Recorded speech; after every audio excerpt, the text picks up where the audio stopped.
خدا کے زندہ اور پاک کلام میں سے امثال کی کتاب باب 17۔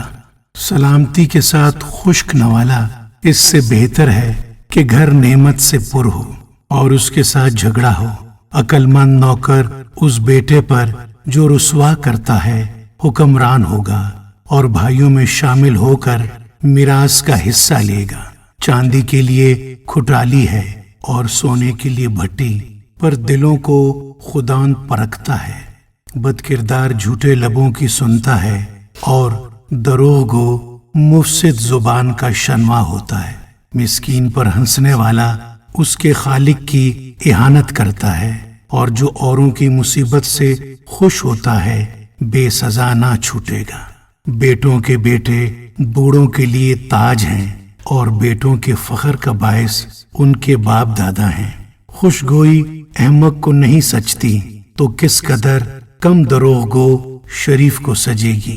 رشوت جس کے ہاتھ میں ہے اس کی نظر میں گراں بہا جوہر ہے، اور وہ جدھر توجہ کرتا ہے کامیاب ہوتا ہے۔ جو خطا پوشی کرتا ہے دوستی کا جویان ہے، پر جو ایسی بات کو بار بار چھیڑتا ہے دوستوں میں جدائی ڈالتا ہے۔ صاحب فہم پر ایک جھڑکی احمق پر 100 کوڑوں سے زیادہ اثر کرتی ہے۔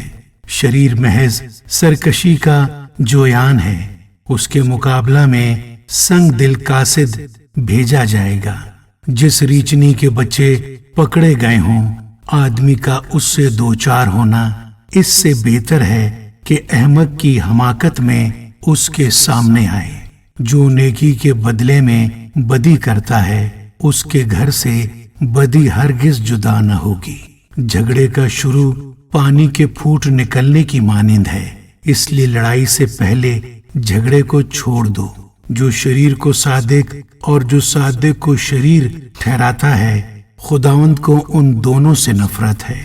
حکمت خریدنے کو احمق کے ہاتھ میں قیمت سے کیا فائدہ ہے، حالانکہ اس کا دل اس کی طرف نہیں۔ دوست ہر وقت محبت دکھاتا ہے، اور بھائی مصیبت کے دن کے لیے پیدا ہوا ہے۔ بے عقل آدمی ہاتھ پر ہاتھ مارتا ہے اور اپنے ہمسایہ کے روبرو ضامن ہوتا ہے۔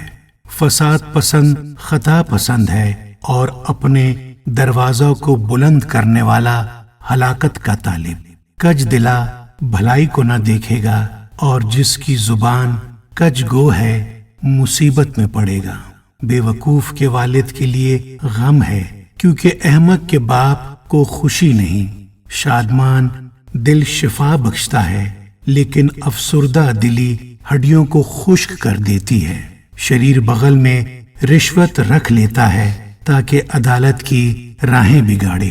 حکمت صاحب فہم کے روبرو ہے، لیکن احمق کی آنکھیں زمین کے کناروں پر لگی ہیں۔ احمق بیٹا اپنے باپ کے لیے غم اور اپنی ماں کے لیے تلخی ہے۔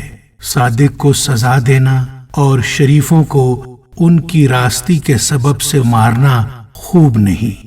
صاحب علم کم گو ہے اور صاحب فہم متین ہے۔ احمق بھی جب تک خاموش ہے عقل مند گنا جاتا ہے، جو اپنے لب بند رکھتا ہے ہوشیار ہے۔ آمین۔